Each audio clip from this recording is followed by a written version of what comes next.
ची जी एफिशियन्सी आहे ती वाढते. तर इराण आणि अमेरिकेमधील संघर्ष आज आणखी तीव्र झालाय, पाहूयात.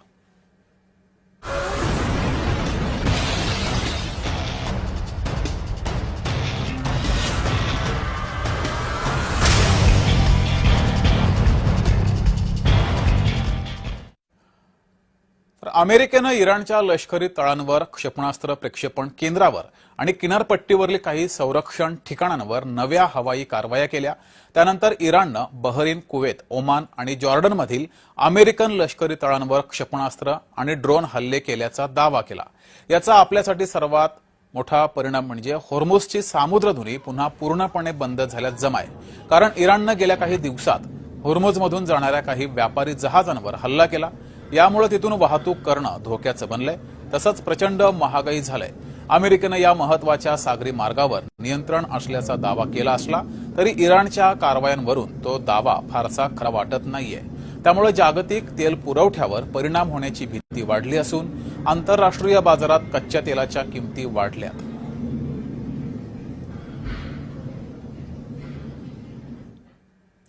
तर ब्रिगेडियर हेमंत महाजन यांनी काय प्रतिक्रिया दिली आहे ती पाहूयात.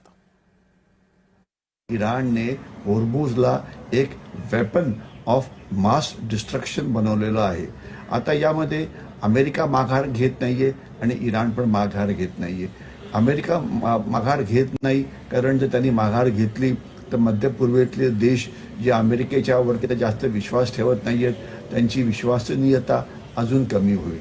इस्रायल आणि आखातीचे देश आहेत त्यांचा विश्वास अजून कमी होईल आणि चीन आणि रशियाला राजकीय फायदा मिळेल म्हणून अमेरिका पूर्णपणे माघार घ्यायला तयार नाही.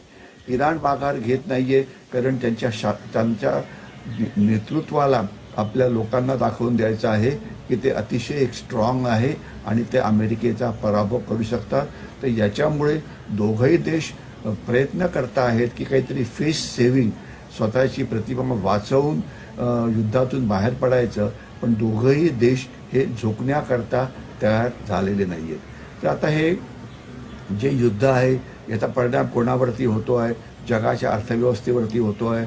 किंमत वाढते आहे, सप्लाय चेन डिस्टर्ब होते आहे, जे कम्युनिकेशन आकाशातनं होतं त्याचा खर्च वाढतो आहे आणि चीनसारख्या देशावरती ज्यांचं पुष्कळचं तेल आखातातून येतं त्यांना मोठा त्रास होतो आहे आणि भारताला सुद्धा काही प्रमाणामध्ये त्रास होतो आहे.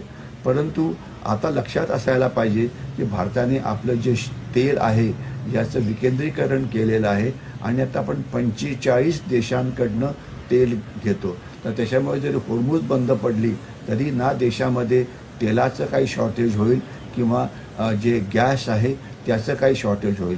आपण खत उद्योग जो आहे तो सुद्धा आपण मोठ्या प्रमाणात बाहेरनं खत विकत घेतो आहे आणि आपले जे तिथे नागरिक कार्यरत आहेत त्यांना आपण काही प्रमाणामध्ये बाहेर काढलेलं आहे, काही तिथे काम करता आहेत. तर त्याच्यामुळे त्याची आता जास्त काळजी नाही. यासोबतच